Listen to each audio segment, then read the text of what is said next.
Iran के हमलों से पूरे मिडिल ईस्ट में हाहाकार मचा हुआ है। वो सुप्रीम लीडर अली खामेनेई की मौत का ऐसा बदला ले रहा है जैसा अमेरिका और इजराइल ने कभी सोचा तक नहीं था। उसकी शक्तिशाली मिसाइलों के धमाकों से खाड़ी के कई देश दहल चुके हैं। ईरान ने अमेरिका का यह भ्रम भी चूर चूर कर डाला है कि वो उसका मुकाबला नहीं कर सकता। सऊदी अरब, कतर, कुवैत, संयुक्त अरब अमीरात और बहरीन समेत कई देशों में अमेरिकी सैन्य बेस, उसके कॉन्सुलेट और उसकी एम्बेसियों को निशाना बनाकर किए गए हमलों ने उसके पसीने छुड़ा दिए हैं।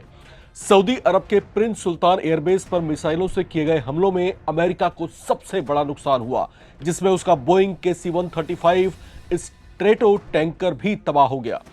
ईरान के हौसलों और उसके तेवरों से खाड़ी में भय का माहौल है। इस बीच ईरान ने एक और खुली धमकी दे डाली है। उसका अगला निशाना अमेरिका और इजराइल के सैन्य और राजनीतिक अधिकारियों के निजी आवास होने वाले हैं।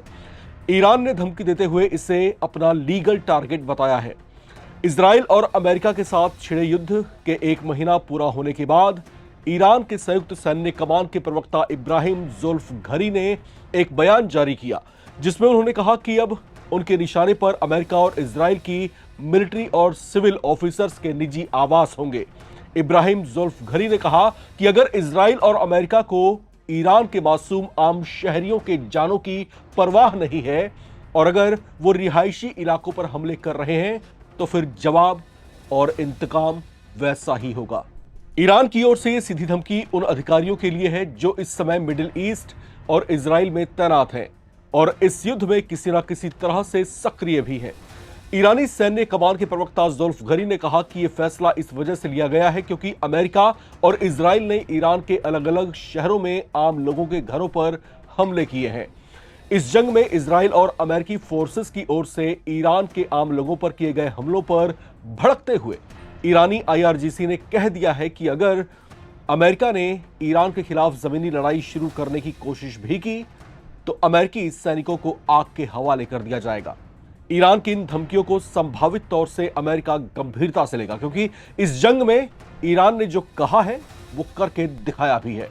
ईरानी सैन्य कमान के प्रवक्ता ज़ोल्फ़घरी की ओर से ये चेतावनी ऐसे समय पर आई है जब डोनाल्ड ट्रंप ने ईरान में जमीनी जंग छेड़ने की बात कही थी। पिछले 2 दशकों में ये ऐसा पहला मौका है जब अमेरिका इस तरह से युद्ध में 1 महीने से ज्यादा वक्त से उलझा हुआ है। इससे छुटकारा पाने के लिए अमेरिकी राष्ट्रपति डोनाल्ड ट्रंप का अब तक का हर हथकंडा फेल साबित होता हुआ दिखा है। उनकी ओर से शांति प्रस्ताव आया, बहुत बड़े हमले की धमकियां भी आई, लेकिन ये सब ईरान के हौसलों को टस से मस नहीं कर पाए हैं। ईरान की संसद के अध्यक्ष मोहम्मद बागेर गलीबाफ ने ट्रंप प्रशासन की ओर से आए वार्ता प्रस्ताव को भी छलावा बताया। वहीं अमेरिका की ओर से सौंपे गए 15 सूत्रीय प्रस्ताव को भी एक तरफा बताकर उसकी आलोचना की है, जिसमें उनके परमाणु कार्यक्रमों पर ब्रेक लगाने, मिसाइल टेक्नोलॉजी विकसित करने को नियंत्रित करने जैसी मांगें इसमें शामिल हैं। उन्होंने कहा कि अमेरिका कहता कुछ और है और करता कुछ और है। मोहम्मद बागेर गलीबाफ की इन चिंताओं के बीच अमेरिकी मिडिल ईस्ट में अपनी सैन्य गतिविधियों को लगातार बढ़ा रहे हैं। अतिरिक्त सैनिकों की तैनाती बढ़ाई जा रही है। एक और बैटलशिप USS त्रिपोली को फारस की खाड़ी के पास तैनात किया गया है। इस बीच ईरान रेवोल्यूशनरी गार्ड IRGC ने अमेरिका को सख्त चेतावनी दी है और वो अपनी गतिविधियों को नियंत्रित करे, वरना इसका अंजाम बुरा हो सकता है। इस तरह की धमकियां भी दी हैं। इसे लेकर IRGC ने अमेरिका को 30 मार्च दोपहर 12 बजे ईरानी समय के मुताबिक ये चेतावनी दे डाली है कि या तो ईरान की यूनिवर्सिटीज पर हुए हमलों की आधिकारिक तौर से वो निंदा करे, वरना अमेरिकी और इजरायली विश्वविद्यालयों पर होने वाले हमलों के लिए तैयार हो जाए। संदेशा साफ है, ईरान यहां पर सीधे तौर से बोल रहा है कि हम अपना रिटेलिएशन जारी रखेंगे।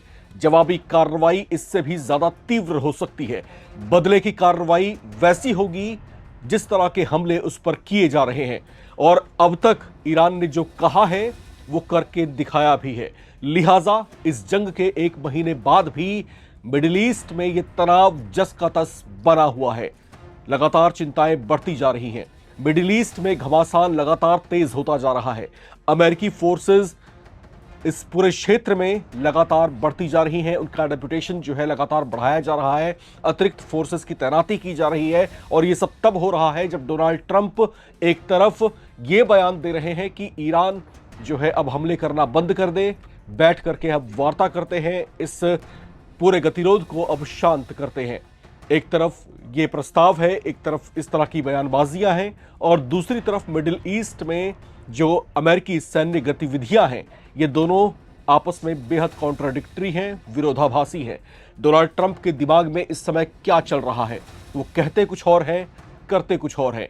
इसके मुकाबले में ईरान जो कहता है वो करके दिखाता भी है। दूसरी तरफ जो ईरान के विदेश मंत्री हैं अराक्ची, उनकी तरफ से एक बयान आया था। उन्होंने कहा कि अमेरिका बेशक अब बड़ी बड़ी बातें कर ले, बेशक से अब हमारी आंखों में धूल झोंकने की कोशिश करे, और बेशक जो है दुनिया में ये संदेश प्रोजेक्ट करने की कोशिश करे कि हम तो बातचीत करने का दरवाज़ा खोल रहे हैं, लेकिन ईरान ही है जो मान नहीं रहा। उन्होंने कहा कि बातचीत का दौर अब खत्म हो चुका है। हम भी चाहते थे बातचीत हो, और हमने ये कहा भी था कि हम अपने परमाणु संवर्धन कार्यक्रम को घटा करके नियंत्रित करेंगे, उसे 60-70% पर ले आएंगे। लेकिन हमारे इस प्रस्ताव के बावजूद हुआ क्या? 28 फरवरी की वो तारीख ईरान कभी भूल नहीं सकता, जब उनके सुप्रीम लीडर अली खामेनेई पर इजराइल और अमेरिका ने संयुक्त तौर से एयर स्ट्राइक किया था, उनका खात्मा कर डाला था। यह सब तब हुआ था जब ईरान की तरफ से ये प्रस्ताव भेजे गए थे, जब ये कहा गया था कि अब जो है इस गतिरोध को हम शांत करते हैं, हमारे ऊपर से अंतर्राष्ट्रीय प्रतिबंधों को आप हटाइए, और इसके एवज में हम अपने जो है परमाणु संवर्धन कार्यक्रम को भी डिक्रीज करेंगे। लेकिन इसके बावजूद उस पर जो हमला शुरू हुआ, उसको ईरान ने अपने ऊपर एक बहुत बड़ा खतरा माना। इसके जवाब में जो हमले शुरू हुए वो 1 महीने की अवधि को पूरा कर चुके हैं। इस जंग को दूसरा महीना शुरू हो चुका है, और महत्वपूर्ण बात यहां पर यह है, जो बात यहां पर हाईलाइट हो रही है, वो बात यह है कि कई दशक के बाद अमेरिका एक ऐसे जंग में फंस चुका है जो 1 महीने से ज्यादा अवधि तक चला है। कहीं ये वियतनाम वाला हश्र तो नहीं होने वाला? क्या वैसी कोई स्थितियां अमेरिका के सामने वापस पैदा तो नहीं होने वाली?